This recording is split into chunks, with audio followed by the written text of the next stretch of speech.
All right. I don't know. Let's see. All right. Hey, I think we are live. Sorry. This is Walter Henniger. I'm the senior pastor at Atlanta Westside, and this is our evening Q&R. I am joined tonight by Talitha Phillips, who is a friend of some of our staff and members in the church from Los Angeles.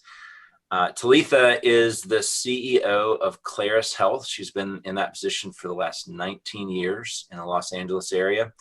And she can tell us more about what she does and her story and what Claris Health is all about.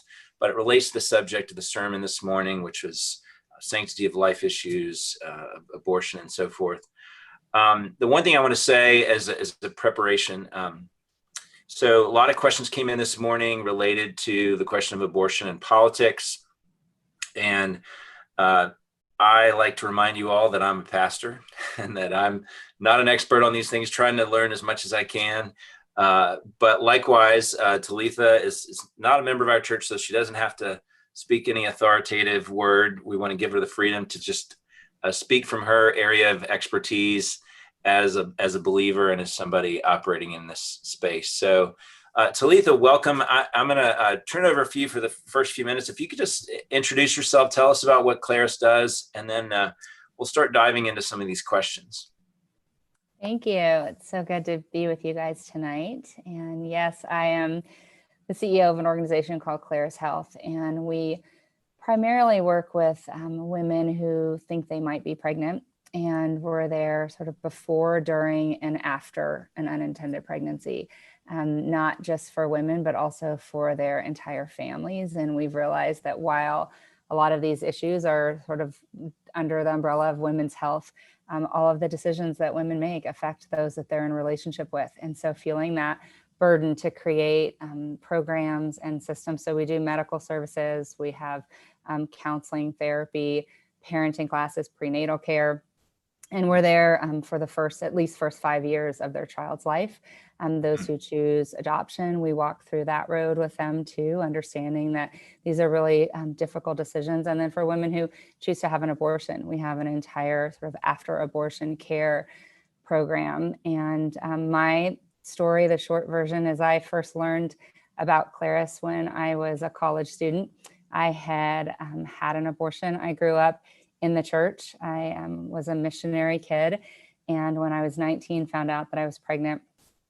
And just a lot of the shame, fear of telling my parents that I was in that situation, not feeling like I could turn to the church at that time, and deciding I would make this decision and then I would just go on and I'm actually saying the words, I'll just hate myself for the rest of my life. And I remember, this is so sad to say, but I remember thinking, if God ever tries to forgive me, I just will refuse that, because I felt that I didn't deserve that forgiveness, and honestly felt that my sin was worse than anything anyone else could have been through, because I felt at that time that I knew what I was doing was in my view not what I wanted to do, and made that choice anyway.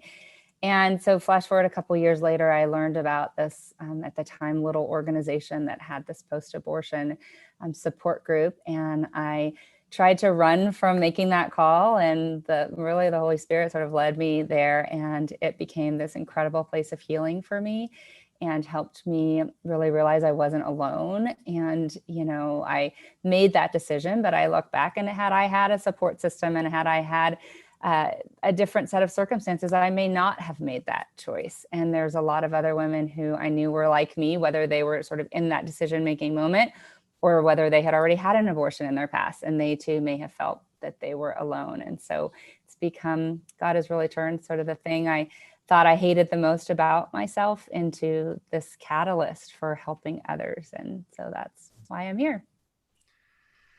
And thank you, Talitha. Thank you for opening that part of your life up to us. And it's a beautiful story, and it's a picture of the gospel and the core of our faith, right? It's how all of this is supposed to be characterized.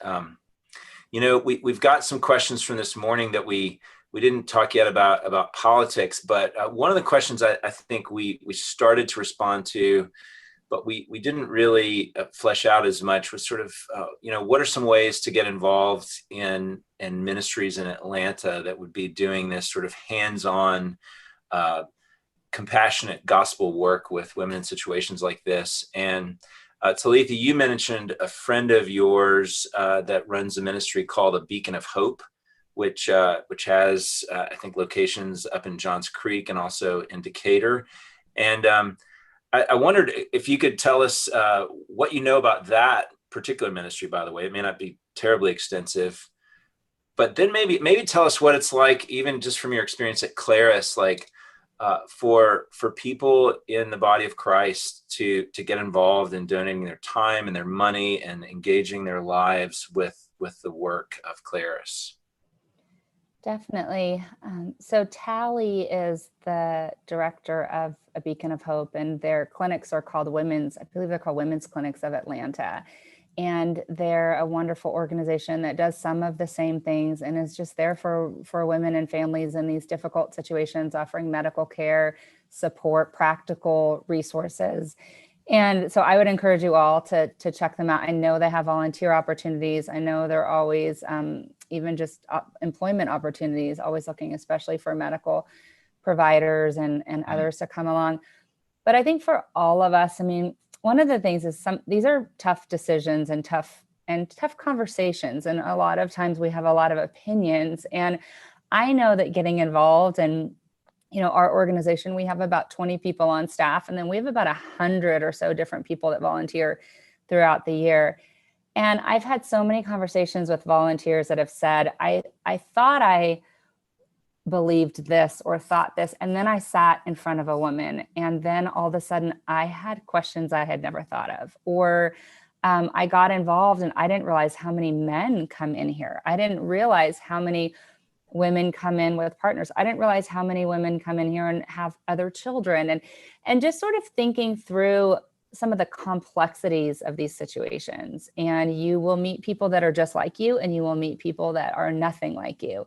And I think that's a beautiful thing to sit through and to say, do we really, if we believe that God values life, we believe that we are created in his image, that if that is at the forefront and you've never wrestled with, what do I do with somebody that comes in and they've had 16 children? It's true. We've had that. What do I do with somebody that is in an absolute desperate situation? They're living in their car. It seems hopeless. Do I still believe what I believe for the women in my neighborhood, for women and families in other neighborhoods? And hopefully the answer at the end of that is yes. But I think working through some of that is so powerful, and it helps us understand that these aren't just conversations. These aren't just political talking points, right? These are real lives that we're blessed to get to know. And so I would encourage people to get involved in whatever way that you can. There's also, other organizations working with foster children. You could work with adoption. That's another topic that needs so much. We need to learn how to talk about it in a different way. My youngest child was adopted, and just even the language and honoring birth moms and how we speak about them, that they're not giving up their children, they're placing their children. There's just so much work that needs to be done. And so I think if there's a tug on your heart right now of, gosh, this is something I would want to get involved in, do that. You can also reach out to me, and I'm happy to talk to you as well. But I would say the number one thing for people who get involved in Claris is that so many times they say, I came in here thinking I wanted to help people in this way, and then God showed me so much more that he wanted to do. Sometimes it's healing in our own hearts. Some people get involved to help others and realize, oh, I need healing in some area of my life. Or we just realize that we all have different paths, and not everyone has an abortion story, but you have a story that of something you've been through that maybe somebody else needs to know, that you've been divorced and you're okay. You've been a single parent. You came from a single parent home, that you have a lot that others need to hear and can learn from your story. Wow, that's really powerful, and it strikes me that it's just like the Lord to operate that way. Like we very often believers can think about getting involved in hard situations is sort of like, well, out there is this sort of wasteland where people are not experiencing the power and the love of Jesus. And so I have that. So I'm going to go take that to them. And very often we go to those hard places and we find Jesus is already there, and he's already working. And one of the reasons he's drawn us in is so that he can do some important work in our lives too. So that sounds, man, that's a persuasive pitch to get more involved in this, not just to be more consistent with our convictions, but to be more involved in the work of God. Well, I hope we're going to get some more questions along those lines. Thank you, Talia, for sharing that. We've got one. Let me mention one from this morning. That a lot of the ones that we left this morning relate to politics, and again, neither Talia nor I are politicians or experts in this field, but we may be able to have some conversation that's helpful. So there was one question from Laura that I think a lot of people have asked in different ways. She said, how do we as Christians pursue/vote for what is biblically right that brings flourishing to people, and legislating morality in a society that doesn't hold to Christian convictions? In short, can we legislate Christian morality in a society that's post-Christian? Can we and should we? And I'll take a first stab at it, and then I'd love to see if, Talia, you have any thoughts on it. But I think we must take very seriously the reality that we truly do live in a post-Christian society, that America is not a theocracy, is not a Christian nation, doesn't belong to the Christian church. And any decisions that are made in the public and the governmental sphere are made by a lot of people that do not necessarily share our perspective on the world. And so any involvement that we have in the public sphere is going to have to acknowledge that. We talked about this a little bit this morning with Hannah, where Hannah mentioned Keller's idea that Christians are always sort of orphans, political orphans, that we don't fit neatly into political parties or really just any of the systems of the world. At the same time, we believe that God's kingdom has come, and that God's kingdom is here and being made manifest at the same time. And so in the places where God has given us influence, we should be acting, speaking, voting according to what we believe is the best for human beings. And so, sorry, setting alarms on my phone. I should never do that while I've got a live stream. So we should act, vote, make choices that we think are going to be best for other people, but also always with the humility that like this may not be received. And in fact, if just because I can perhaps leverage political power to legislate something that fits with my morality, we haven't actually done everything God would call us to do, because we want to persuade people that this is also the way of life, that this is the way of flourishing. So simply using the levers of power to force people to do what they don't think is best is always going to produce resistance and rejection. I think anybody that's grown up in a church context where the rules and the laws of Christian morality were just sort of shoved down on you, and you never understood the rationale for them. It was just, you just have to do this because we said so. You yourself or many others around you probably rebelled instinctively against that. And I think those in the political sphere would do the same thing, unless we can also make a persuasive case with our words and with our lives that the policies we think are best are the best for others as well. So that's maybe pretty vague. Does that stir any thoughts in you, Talith, or anything to add or subtract? Yeah, I was thinking, so in the terms of claris, the word claris means clarity or brightness. And we chose that because I feel part of our job is to bring clarity to confusing situations, or brightness to sort of what feels like the darkest moments in life. And so I look at it as believers, we're called to be light in the midst of darkness. So we can't we can't force the world to see what we see, but we sure can change the world around us by being light. And part of it isn't, the choices we make are actually to bring freedom and hope, not to oppress. And so I look at it as, when I look at how I want to vote, it's no candidate ever will, I'm not electing a pastor, I'm not electing sort of my biblical leader, but who is going to help me continue to be a light in this dark world in a way that I believe I'm called to, or that we are called to, and who is going to hopefully help allow the church to be the church, because I feel like it's our job. We should be loving our cities, like that we, meaning we as the church as a whole, and we as the individual believers should be making a huge difference in our cities. And so I would much rather hear about all the good works that we're doing and hope that our governments would allow us to do that, versus me saying, you take care of it so that I don't have to. And so I don't know if that helps at all. That's fine. That absolutely does help, and it echoes something that Hannah said this morning, and that I think I tried to answer the same question that Hannah answered already, but about that sense that whatever our philosophy of government is, as believers, God calls us to be involved in this work of stewarding and elevating and dignifying and protecting life from womb to tomb, as people say. And so absolutely, if we simply pawn it off on the government and then just get mad about whether it's being handled the right way, we've actually abdicated our own responsibility as believers to be involved. Great point. So Talitha, we've got a direct question for you, and then actually a specific question from a nurse. So here's just a simple question. What's the most challenging aspect of your role, Talitha, as the CEO of Claris Health? Oh gosh.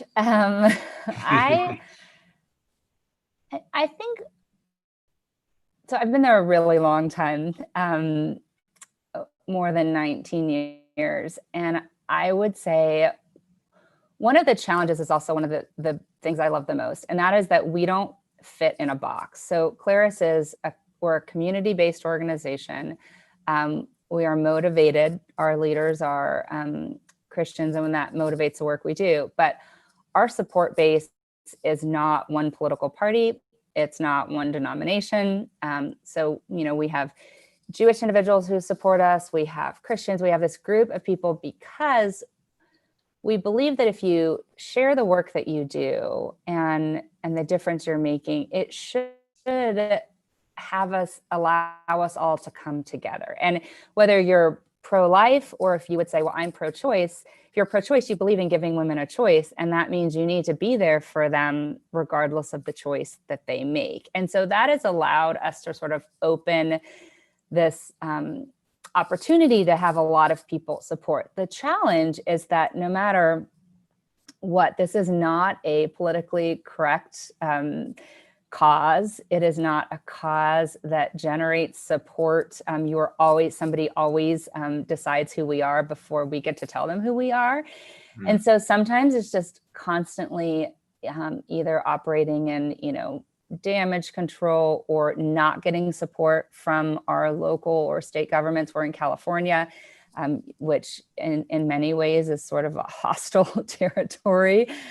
We have had so many people who have labeled us or attempted to label us. So it's a challenge, because I do think if people genuinely hear about the work that we do, they agree and they support us.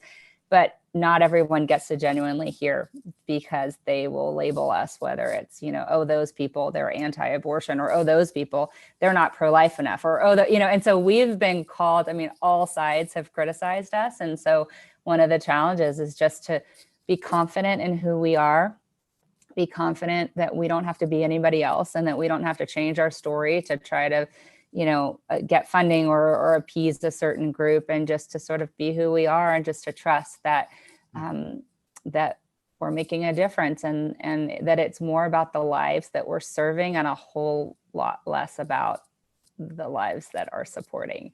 And I think that's a real shift. That's not something a lot of people are used to or even comfortable with. So I don't know if that answers. Well, it strikes me, Talitha, that it's hard enough, the places that you're stepping into in people's lives that are very tender and pivotal and emotional and raw, and then outside you have this highly polarized environment with all these assumptions about who you are and who you aren't, and then tack on top of that sort of cancel culture. It's kind of like if you don't pass some litmus test that somebody has, then you're the enemy, right? I mean, it strikes me as it probably develops a sort of steel spine of conviction about you have to know who you are and what you're really there for. Yeah. And I think if you look at life, I think a lot of times one challenge is that historically sort of the pro-life movement has said the life of the child matters, or whether they've said this or this is just the impression, the life of the child is the most important thing. And then others have said, well, the pro-choice movement says the life of the mom is more important. And so you've had these, conflicting, and they've been at odds. And I think a lot of people in the church have wrestled with that because they said, well, I actually believe the life of the mom is really important. So does that mean then that I'm pro-choice? And so to be able to say, we believe these lives have equal value because of their creator, but you have to love the woman. She is carrying this child, and the partner that she's in relationship with or not in relationship, he too matters. And their other children, current or future children, also matter. And so to be able to just say, we're not going to pit one life against the other, but who is that life that is in front of us? And if that is her, we are going to love her so much so that she can make a choice that she can live with, and we can love her through that and help her love this child if she carries this child, or help her place this child if she chooses adoption. And even if she has an abortion, that's not the end of her story. We're still going to be there for her and walk with her after that. And that was actually one of the questions someone asked that you've spoken to a little bit that I think is very distinctive about Claire's. So if the stereotype of some crisis pregnancy centers is that the only thing they exist to do is to convince women not to have abortions, and then if women do choose that, then they're done.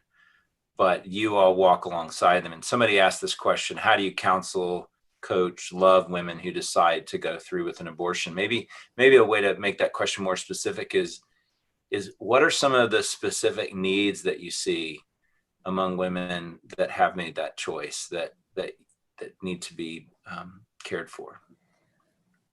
Definitely. It's such a good question. I'm going to try not to get too technical, but I will just give you one piece of information that we use is when a woman comes to us, she guides the entire visit. So starting with sort of a decision aid or a risk assessment or a form that she fills out that says why she's there, what she's considering if she's pregnant, what she's considering, how educated she feels in that, and what support, who else is involved and what support she needs. So from the moment she gets there, nobody is saying, have you thought about this? And, it's literally just mirroring what she is telling us. And what we find out in the first 5 minutes is if she's considering abortion, we know immediately why she's considering that and what is the most important thing. So sometimes it's external pressure, and research would show most women choose abortion either because somebody is encouraging them to do that, or lack of finances, could be education, all of these things. So what we figure out immediately is if somebody were to come in and say, well, I want to have an abortion because I don't have anywhere to live, and if I have a baby, I can't stay in my current situation, then our immediate response would be, would you like us to try to see if we can help find some housing options? If she says, my mom is pressuring me to have an abortion, she doesn't want to be responsible for raising my child, very valid, we can understand that. Would you like to bring your mom in? Would you like to schedule a session with a therapist so she can talk to the two of you? So it's really hearing from them what it is that is so important to their decision-making process, and being willing to create a safe space for her to explore all of that. And sometimes at the end of it all, they still choose to have an abortion. And, some would say, oh, you've failed. And I don't feel that way at all. She has, made this choice. Maybe she's made it more educated than she would have had she not come in. But you know what she knows now? If she's having a hard time later, she can come back to us. And to me, that's the most important thing. You're not alone. You're not on your own. Like, hey, we're going to be here for you, and we are going to love you. And a lot of times they do end up saying, now that my boyfriend is now willing to stay with me, we're going to go through this together, and they do change their mind and make a different choice. But our success, or whether we failed, and those are terms we just don't use. We're there for people, and they change their mind, we're going to be there for them. And if they go through with an abortion and have it, gosh, now they know that they have a place to come afterwards if they need to, whether it's 20 years from now. And we've had people come back, and it's been, I had somebody recently, I think I met her 10 years ago, and she came back. Or it could be, sometimes somebody has an abortion on Thursday and they call us on Monday. It doesn't, yeah. So. Well, and that's also, and you may not always make it explicit, but you're trying to embody the gospel of grace and embody the picture of redemption that the church is supposed to be, that we fail, and yet we're still family, and we still enter back into relationships that are continuing God's transforming work in our lives. That's another theme that, in listening to podcasts and videos that you sent me about your work, that seems like such a distinctive emphasis. I've heard you mention it several times tonight, is the importance of the community and the other people that are involved in these women's lives. And there's always somebody, right? Like I would imagine very rarely is a woman just 100% isolated, but there's somebody that's in their ear, that's important in their life. And it seems like part of the goal of love is to surround other people with as many healthy, loving, wise, supportive people as possible. Yes. Yeah. Yes. Yes.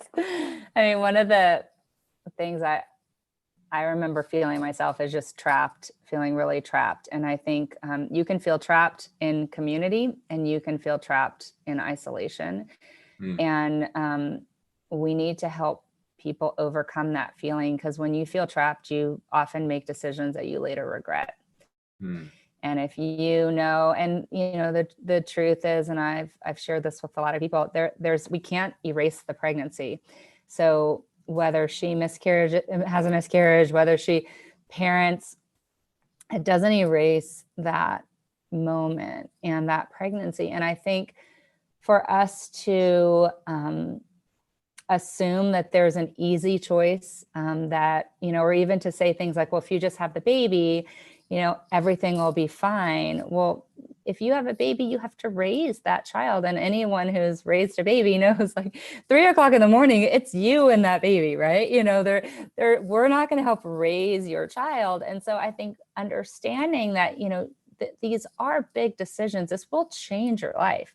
But we believe that God can use that life to you may think it's going to change your life for the worse, but this is the God we serve, right? He can make all things beautiful. And so I have seen so many times when, a woman makes that choice, and, maybe she doesn't graduate college on time, but gosh, she is so happy that she made that decision. And yet for us she needs a community of people that will help her raise that child. And placing a child for adoption, I hear so often in the church, why won't these girls just give their babies to a family that wants it? And what that says, that there's so many things that says, right? Like, you don't want your baby. A lot of women really want to have their child. They just feel like they can't, for whatever reason, raise the baby. Or in our case, like our birth mom chose adoption because she wanted her daughter to have a 2-parent family. And she made that choice out of love, but she grieved that loss the way I grieved my abortion. She still, even though we have an open adoption and she sees her, she grieves, and she grieves her often when she sees her still to this day. She's 8 years old. And so for me to say, you should just choose adoption, that's what God would want. I mean, that is so hurtful to somebody who gives birth. And there is that moment that she places this child in the hands of someone else who will raise it. That is a very painful moment. Now, has God redeemed that? Yes. And am I so thankful she chose that? Yes. But she needed a whole community, still needs a whole community of people that can be with her and walk through this. And, you know, as we're raising this little girl, I need other parents who can help me, because we get questions from her that a lot of people with biological only children don't get. You know, and she has a sister who is a biological. So there's questions that come up, a lot of questions. And so this is just the beauty of life, and of us approaching life in a way that we can't do this without God. We need him, and understanding that we need to be that for each other in and out of the church. Wow. So much that you just said, powerful and meaningful. And it just strikes me as is so true. And it's easy.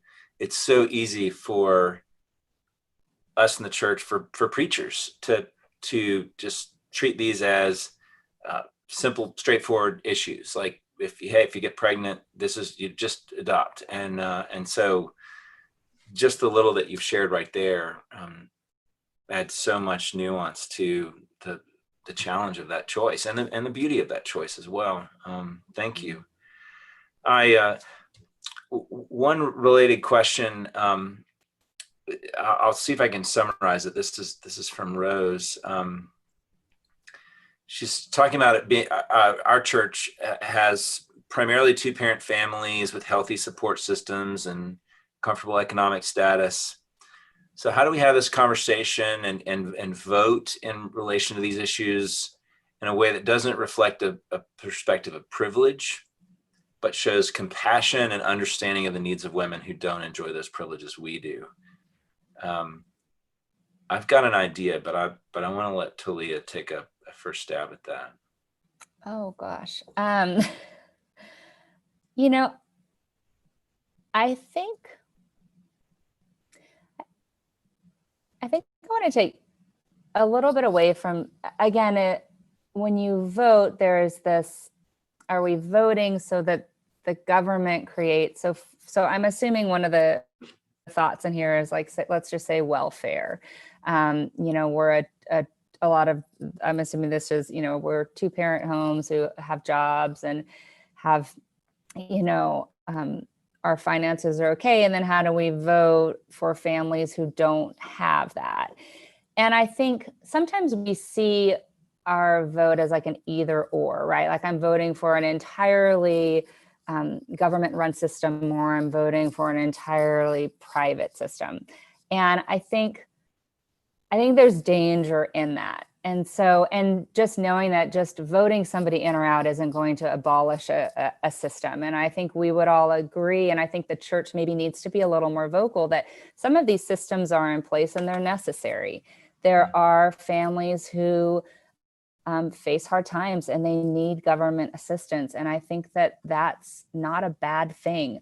I am on a committee in LA for infant and maternal mortality, and I'm a doula on the side, and I'm very passionate about birth outcomes, especially in the African American community. I believe, and I happily at a state level am voting for things that will help African American women have better birth outcomes. And some of that is state funded programs for labor support, for doulas. And so how I might vote one way on this issue, and then I might vote another way on another issue. And I live in a state where we have maternity leave. I think these are really important things. I think it's really difficult for us to say, you know, we want women to choose to have children, but then we don't believe that there should be paid maternity leave. I think that's a problem. So I think it's okay for us to have these conversations and not say, oh, now you're a liberal or now you're a conservative, and just say, why don't we talk about some of these issues and what can we do? I also think there's a lot more common ground than we realize. If you talk party, it feels very isolating, but when you break down these issues and say, what do we do for people so they can stay home with their children? What do we do so that women who find out they're pregnant can get prenatal care quickly? What do we do for communities of people who have not as good of birth outcomes as we do? And so, yeah, that's my short answer. That's a great answer. Like, in other words, when we're engaging in conversation about political outcomes, ask questions that force, or not force, but that invite a conversation about what kind of outcomes do we want to see happen, and what kind of political actions do we think can help to lead to those outcomes, rather than just saying, where do you stand? Where do you line up on this issue, and jumping straight to the political boxes. And another thing that maybe Rose is asking in this question, to have a conversation and vote in a way that doesn't reflect the privilege, but shows compassion and understanding. It strikes me that the only way to really have compassion and understanding is to be in relationship with people that are dealing with these things firsthand. And like Talitha talked about earlier, with the people that volunteer at Claris in Los Angeles, like, you come in with certain ideas, and then you meet people in these particular situations, and you start to learn, and God starts to change you. So we have to be in relationships. But I think in addition to that, we can also educate ourselves. And I think, honestly, one of the strongest impulses of a predominantly white, upper middle class, highly educated church like ours is to think that on any given subject, because we are thoughtful and exposed to ideas, that we must know what we're talking about. And I think as Christians, we need to realize very often we have no idea what we're talking about. And we need to approach certain subjects with a massive amount of humility, and say, you know what, before I speak into this, I need to ask a lot more questions, enter into a lot more conversations, rather than just pontificating because I'm the white guy that everybody expects to pontificate. And I'm going to stop pontificating right now, in fact.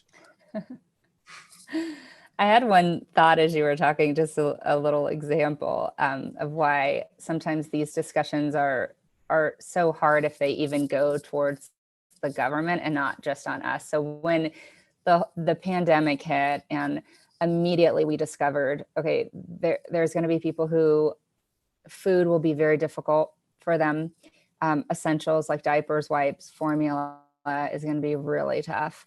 They're going to be home with kids, and the kids are going to have nothing to do. And they are essential workers, which means either the children will be left home alone while the parents work, or the parents aren't going to be able to go to work. And so the government, a lot of the government programs, at least in LA, shut down immediately. And it took them quite a while to figure out how to provide direct services without providing direct services. And they still are not. Many of them are looking at 2021. And so Claris and a couple of us got together and we're like, well, we're just going to have to pivot, and we're going to figure out. So we have this huge mobile clinic, and we were like, we're just going to start delivering food to housing projects.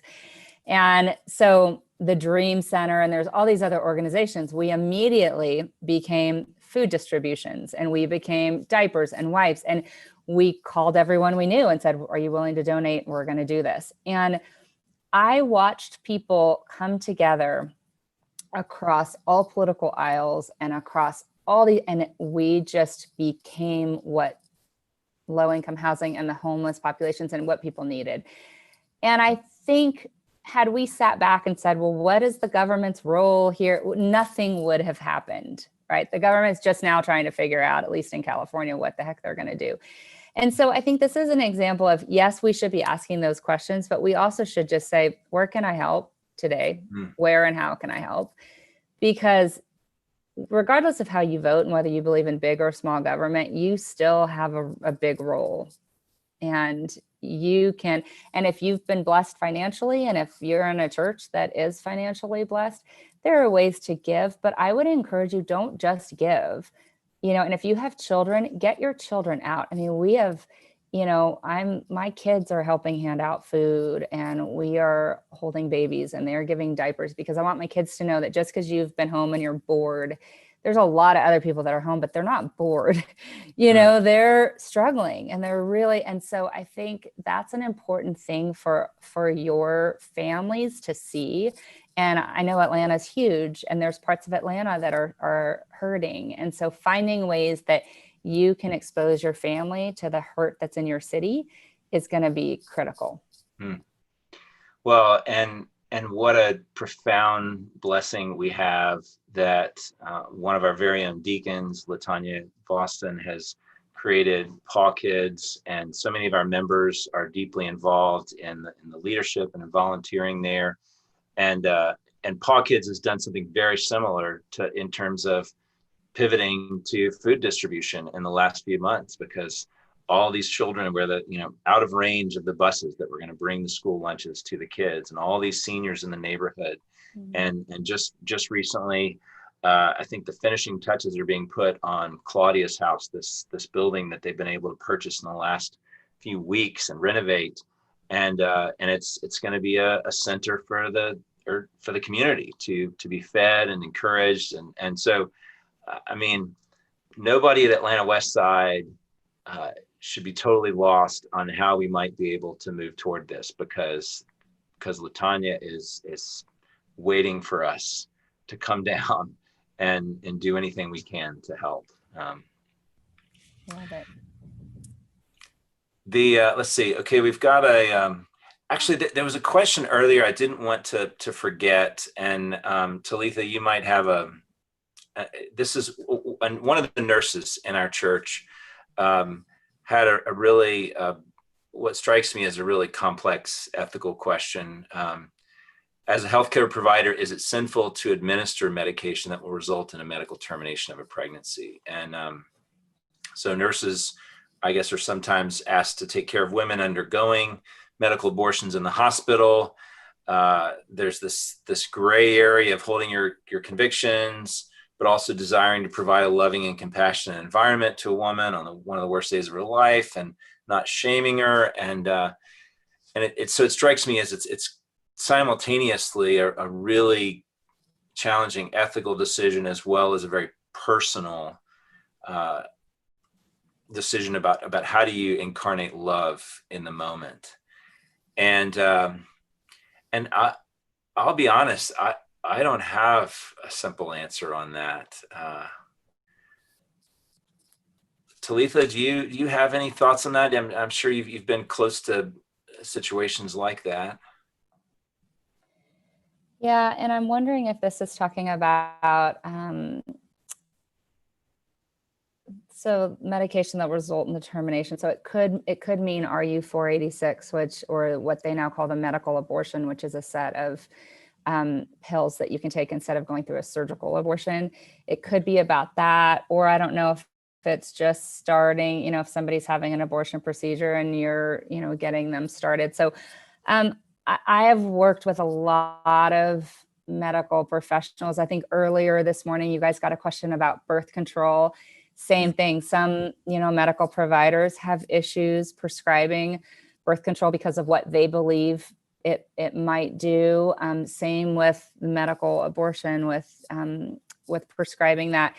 So I think some of it is a personal conviction. I have sat with medical providers and I've seen them wrestle with some of these decisions. I think as a nurse, it's really challenging because a lot of nurses don't have a lot of choice. It's not that you're the physician prescribing, it's that you've been assigned a patient and you have to excuse yourself from that. I have a lot of healthcare professionals have told me they've had a lot of traumatic experiences because they, in residency or somewhere along the road, ended up participating in an abortion experience, and that was really difficult for them.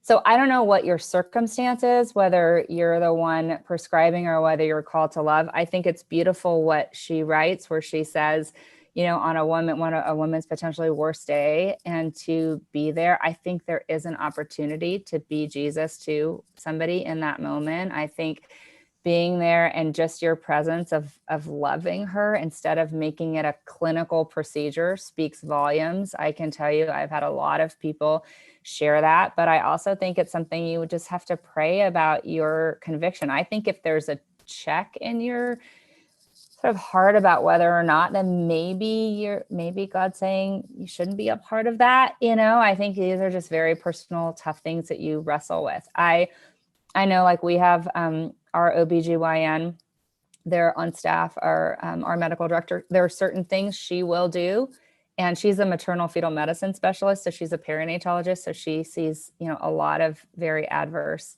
outcomes for babies, and there are things that she will be a part of and do, and there are things that she will not. And I know a lot of physicians have sort of a different place where they draw that line, and I think it is a very personal decision. But I think a lot of research, as the longer I've worked at Claris, the more I've had different convictions than I had when I first worked there. And I think it's just a personal thing. It's, when we have people that get married and they'll say to me, should I get on the pill? And I'm like, oh my gosh, as if I say yes or no, and they're going to, listen to me. I'm like, you need to do a lot of research and a lot of prayer. And these are personal decisions that you need to make. And so I don't know, that's a hard question. And that was a great answer, Talitha. And I think it calls to mind, there's a passage, I think it's in 1 Corinthians 7 or 8, I believe, where Paul's talking about this issue of food sacrificed to idols.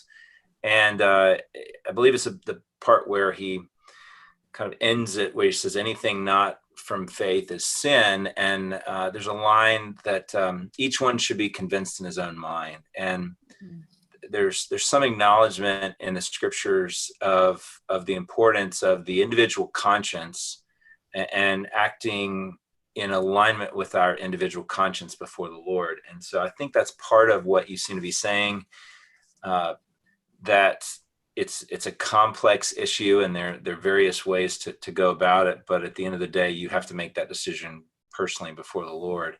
And honestly, I was thinking about that related as well to voting this morning. Because if, as we were arguing today, voting is never a pure choice. We can never choose to vote for somebody that we think everything they're going to say and do is exactly what I would say and do. Then it does leave you with these questions of conscience. How can I in good conscience vote for somebody that has actually stated that they will do, or has a track record of doing or saying things that I disagree with? And again, I like Talitha was saying, I think you have to move toward the issues, keep being teachable, keep learning. But when you have to face the decision in the moment, you pray and you ask the Lord to guide you, and you make a decision before him. Mm-hmm. Yes. And I saw that at the end of her question, I just says, how can healthcare providers impact these women's stories in the clinical setting? And one thought I had is I was with a physician friend of mine when he gave this very devastating news to a couple about their baby. And I will never forget the way he did that was so beautiful. And he honored the life of this child as he told them that the baby had a condition that was not viable with life. So the baby would basically either die in utero or be born and die shortly thereafter. And the way he did it was honoring of that life and grieving with those parents. And then he himself said, I don't do terminations, even in situations like this. But I know that you guys have really a really hard decision to make. And I want you to know that I care so much about you. And Mm, it was so sweet because it wasn't, because I've also been in situations like that where the doctor says, this baby isn't going to live and you should just terminate it and start over, and in that case, it's so you're not acknowledging the feelings that these parents are having. And so I think in the medical setting, and I don't know, I'm assuming this is a provider asking this, as medical providers, you have the choice of looking at this in a holistic way. Of every person there's a physical, emotional, and spiritual component to them. And I think our healthcare system sometimes forgets the emotional mm, and spiritual aspect of each person. And so to be able to have those conversations, I think parents don't necessarily care about what services you offer. They care about how much do you care about them. And if they don't feel like you care about them, and if they feel sort of pushed into a corner, then that's not freeing or loving at all. And so I think, especially in these situations, you can acknowledge what she or he may be feeling in that moment and sit with them in that, and they will remember that. and isn't that just a universal principle for relating to other human beings? If people don't feel like you care about them, then whatever you're saying and whatever ways you might be trying to influence them are a waste of time. And that's not to say, okay, so now you have to act like you care about people.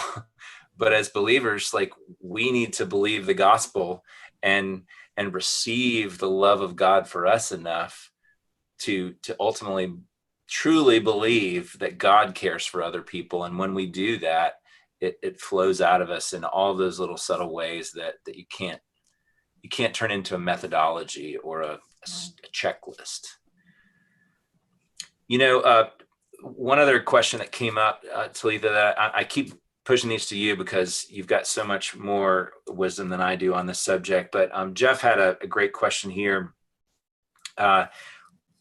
which, well, I'll read it. And so he says, how much of the decision about abortion do you think comes from things like unstable homes, relationships, finances, versus the question of like convenience? Like, in other words, how many can be avoided by addressing broader cultural systemic issues, I guess, versus, just sort of selfishness, and which he admits is an obvious oversimplification. But I think that maybe if I can translate for my friend or put my own spin on it, I think people looking at this question from the outside can often assume, well, the reason hundreds of thousands of babies are aborted every year is primarily because people just don't want the hassle, and so in your experience, how do you see sort of the people that are coming in under really dire circumstances that are driving them toward that choice versus people that are just saying, this is not a good time for me? Yeah, it's actually a really good question. And I mean, I don't have percentages. There is a lot of research around just the primary reason that women list that they are making this decision. But I will just speak from, years of experience of sitting with women through this, and then just my own. And it is an overwhelming majority that it is an external factor, not an internal sort of, I just don't want this right now. The language, I mean, in my own situation, right, I remember saying things like, my dad's going to kill me, or I'll lose my scholarship at school. I don't know my dad probably wouldn't have actually killed me. And I potentially wouldn't have lost my scholarship. But in that moment, those things were huge. But also, I wasn't in a very healthy relationship, and I would be tied to in my mind, tied to this guy forever. So I think people would look at that, and a lot of people would say, well, you were selfish. I mean, I've had people say that to me. Well, you were really selfish in that decision. And that feels very judgmental and very hurtful, because in that moment, I'm a 19-year-old kid, and, in my mind, I need to go to school. But so I would say to you, almost overwhelmingly, it is external pressures, Finances are huge. I mean, I will say right now, there's a huge push. A lot of abortion providers, I'm in a lot of meetings, and they are talking about the increased need for accessibility and for free abortions, because their solution to what we're going through right now is, high unemployment, bad economy equals women can't and shouldn't be forced to have their children. And so their answer is abortion. And we would say, well, wait a second. The answer is to listen to each person and find out, is there any way that we can help her so she doesn't have to have an abortion? So it's a very different way to approach it. And I would love to see more people in the church working on solutions. So if you find out, I mean, I don't know in Atlanta if you guys have Care Portal. I'll send you some information, but there is an organization called Care Portal, and they've created this huge portal, and we can put in needs and the church meets the needs. So, I just got a notification about an hour ago of a girl, it's a couple living in a car. They're one of our clients. And so we went onto the Care Portal and said they need $300 to fix their car. They need some gas cards once the car's fixed, and diapers and meals. And it goes into this portal, and immediately 4 churches said, we'll fulfill these needs. So opportunities for the church to step in, and, that's not an abortion situation, but that is just as important. This is a family that has a child and is trying to not lose that child to the foster care because you can't have a baby living in a car, So these are situations that I think we need to start also thinking beyond abortion. I think sometimes we love to just dumb it down and say, well, what are we doing about the abortion issue? But what are we doing about the foster care issue? And what are we doing about the adoption issue? What are we doing about relationships? And so I think it's important, not that the church has to do everything, but I think just even when you talk about abortion, immediately talk about the needs of those who are raising small children and the needs of those whose children are in foster care right now and want to be reunified. Because sometimes there's this complex of, well, the church should just be adopting all those kids in foster care. What about helping the parents get their children back? What about the reunification of families? So to me, it's like the church should be about the preservation and the reunification of families.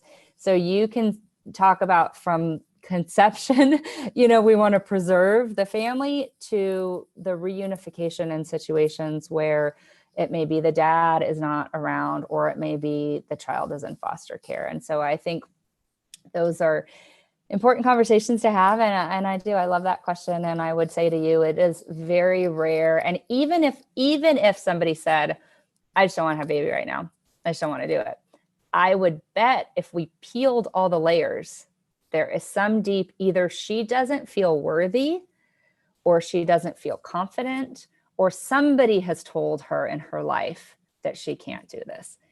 And I think that's where we should focus. Wow, that's a great place to end on. Not that we couldn't keep talking, but Talitha, thank you so much for taking your time all the way out from the West Coast, and it's just such a gift. And I hope everyone listening tonight has been challenged and encouraged and given fresh ideas and hopeful ways to keep engaging, driven by the gospel. Any last thing you want to say, Talitha, before we sign off?